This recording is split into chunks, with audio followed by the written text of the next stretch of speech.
Hello YouTube, my name's Peter and welcome to my kitchen. I've got a really fun and simple Christmas baking recipe for you guys today. There are these little chocolate caramels that look like Christmas puddings. They're embarrassingly easy to make and I've got a few cheats that make them even easier. Let's get cracking. This recipe will make about 20 chocolates. You will need a cake pop mould and a cutter that just fits into the rounds before you start.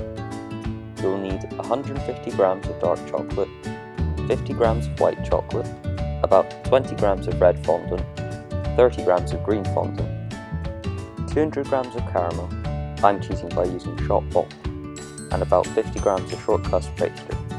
I've made my own, but you can also buy this from a shop. To start, roll out the pastry as thin as you can. Cut out rounds from the pastry using the cutter and transfer them onto a baking tray lined with non-stick baking paper. Place another sheet of baking paper over the rounds and place another baking tray over that.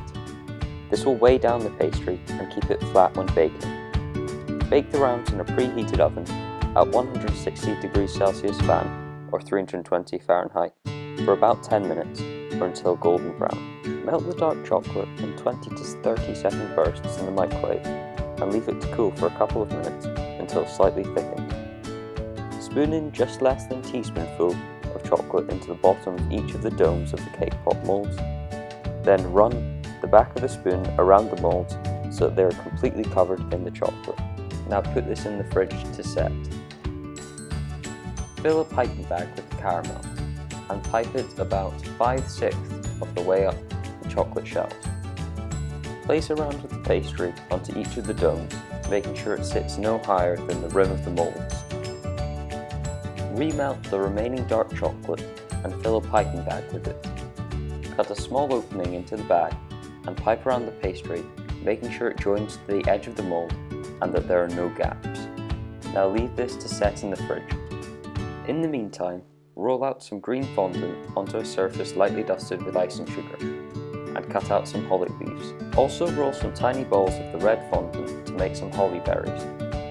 Take the chocolates out of the fridge and turn them out onto a wire rack. Melt the white chocolate and fill a piping bag with it.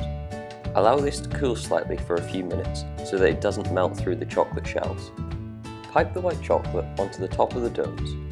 Encourage it to drip down the sides slightly and look a bit uneven. Whilst the white chocolate is still not set, place a holly leaf on top. Now put this into the fridge to set. Now that the white chocolate has firmed up, brush a tiny bit of water onto the holly leaf and place 3 of the red fondant balls on top to make the holly berries. This can be quite fiddly, so I like to use some red royal icing and pipe on the berries. To find a recipe for the royal icing, go to my last video on how to make a gingerbread house. Now just leave them in the fridge until you serve them or bag them up. So that's how you make them. I'm always really pleased with how they come out and they make a great gift for anyone around this time of year. I hope you guys enjoyed the video. If you haven't seen my last one, please go and check that out. It's how to make little Christmas gingerbread houses. I put the recipe for these in the description below and I hope that you guys will try them out and make them yourselves. Thanks very much for watching. Bye.